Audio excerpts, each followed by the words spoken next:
আপনারা দেখছেন ২১শে টেলিভিশন।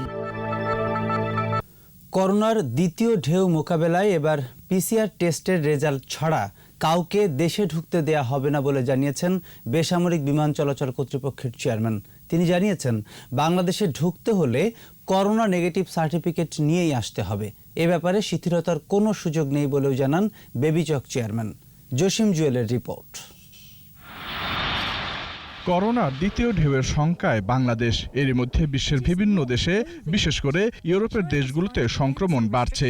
নতুন করে লকডাউনে গেছে কিছু দেশ। করোনা মোকাবেলায় এবার কঠোর হচ্ছে বাংলাদেশ বেসামরিক বিমান চলাচল কর্তৃপক্ষ। সংস্থাটির চেয়ারম্যান বলেন, বিদেশ থেকে আসা যাত্রীদের করোনা নেগেটিভ সার্টিফিকেট নিয়েই আসতে হবে। বাইরে থেকে পিসিআর টেস্ট এখন কম্পালসারি। যারাই বাংলাদেশে আসবে, যারা যাবে এবং আসবে, সবাইকে এটা করে আসতে হবে। এবং ওই সার্টিফিকেট পিসিআর টেস্ট, আগে অনেক দেশের থেকে পিসিআর টেস্ট না করেও পিসিআর নেগেটিভ সার্টিফিকেট নিয়ে আসতো, যে নন সিমটম মানে সিমটম নাই এই ধরনের সার্টিফিকেট অ্যাকসেপ্ট হতো।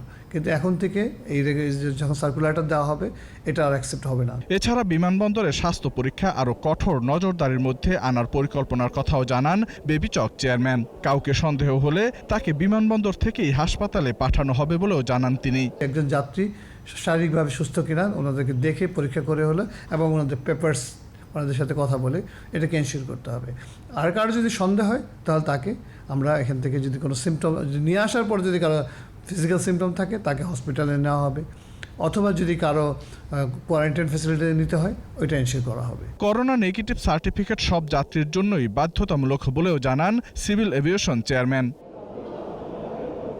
জসিম জুয়েল, ২১শে টেলিভিশন, ঢাকা।